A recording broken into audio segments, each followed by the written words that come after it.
معروف لکھاری اور تجزیہ کار وسعت اللہ خان نے کہا ہے کہ سن 2018 سے سن 2021 کے دوران پاکستان میں زندہ رہنے کی قیمت یعنی کاسٹ آف لیونگ میں مہنگائی کے باعث 35% اضافہ ہو چکا ہے، لیکن پیارے پاکستانیوں کو گھبرانے کی بجائے اپنے کپتان کا احسان مند ہونا چاہیے کہ اس نے ابھی تک پاکستان کو دنیا کے غریب ترین ممالک کی لسٹ میں صومالیہ، چاڈ اور کانگو کے ساتھ شامل ہونے سے روک رکھا ہے، ورنہ وہ چاہتا تو ایسا بھی کر سکتا تھا۔ اپنے تازہ سیاسی تجزیے میں وسعت اللہ خان کہتے ہیں کہ گزشتہ ماہ IMF کے نامزد گورنر اسٹیٹ بینک رضا باکر نے لندن میں ایک عشائیے سے خطاب کرتے ہوئے ڈالر کے مقابلے میں روپے کی گراوٹ کا مثبت پہلو بیان کرتے ہوئے کہا کہ سمندر پار پاکستانیوں کی محنت مشقت کی کمائی سے بھیجے جانے والے زر مبادلہ کی قدر میں موجودہ شرح تبادلہ کے سبب اضافہ ہو رہا ہے۔ مثلا اگر پاکستان میں 30 ارب ڈالر زر مبادلہ بھیجا جا رہا ہے اور روپے کی قدر میں 10% کمی ہوتی ہے تو اس کا مطلب ہے کہ زر مبادلہ بھیجانے والوں کو روپے کی قدر میں کمی سے 3 ارب ڈالر کا اضافی فائدہ پہنچ رہا ہے۔ انہوں نے فرمایا کہ ہر معاشی پالیسی کچھ لوگوں کے لیے نقصان دہ تو کچھ کے لیے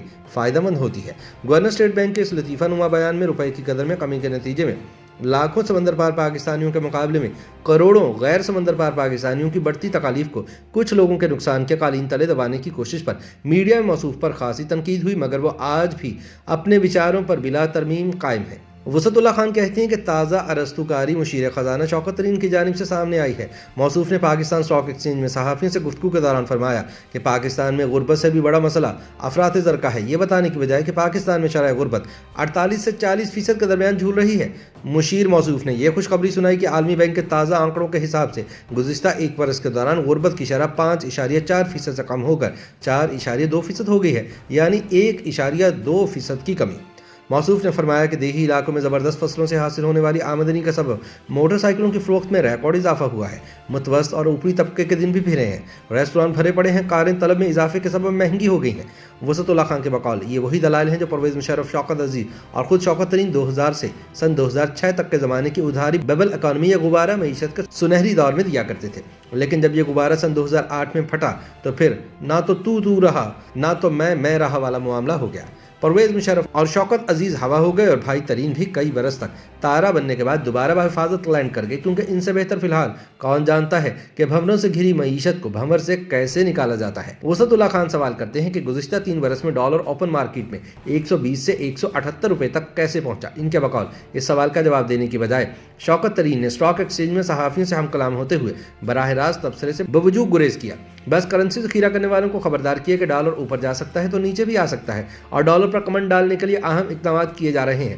وسعت اللہ خان کہتے ہیں کہ مجھے ہرگز نہیں معلوم تھا کہ افراط زر غربت سے بھی بڑا مسئلہ ہے۔ مجھے تو بس یہ معلوم تھا کہ جب درآمد شدہ پیٹرولیم مصنوعات مہنگی ہوتی ہیں تو ایندھن سے پیدا ہونے والی بجلی اور پیٹرول اور ڈیزل سے چلنے والی ٹرانسپورٹ مہنگی ہو جاتی ہے، چنانچہ پیداواری لاگت بڑھ جاتی ہے اور پھر لگژری کہلا جانے والے آئٹم سے لے کر روٹی تک ہر شے مہنگی ہو جاتی ہے، اور اس عمل کے دوران اگر آمدنی اور تنخواہ ساتھ نہ دے تو غربت میں اضافہ ہوتا جاتا ہے۔ لیکن اگر باقی و شوکت ڈاکٹرائن پر اعتبار کر لیا جائے تو سب اچھا ہے، بہترین ہے، کراگ ہی سنائی دیتا ہے۔ دوسری جانب آسمان تک پہنچی ہوئی غریب عوام کی چیخیں کسی کو سنائی نہیں دیتی۔ بقول وسعت اللہ خان، ادارہ شماریات کی کنزیومر پرائس انڈیکس کے ریکارڈ کا ہی ایکس رے کر لیا جائے تو دودھ کا دودھ اور پانی کا پانی ہو جاتا ہے۔ اگست سن 2018 سے اکتوبر 2021 کے درمیان کاسٹ آف لیونگ یعنی زندہ رہنے کی قیمت میں اوسطاً 35% اضافہ ہوا ہے۔ خوراک کے نرخوں میں گزشتہ 38 ماہ کے دوران 48%، صحت اور ٹرانسپورٹ کے اخراجات میں 32%، آٹے کی قیمت میں 59%، چینی کی قیمت میں 79%، خوردنی تیل کی قیمت میں 89%، انڈوں کی قیمت میں 71% اور سبزیوں کی قیمت میں 100% اضافہ ہوا ہے۔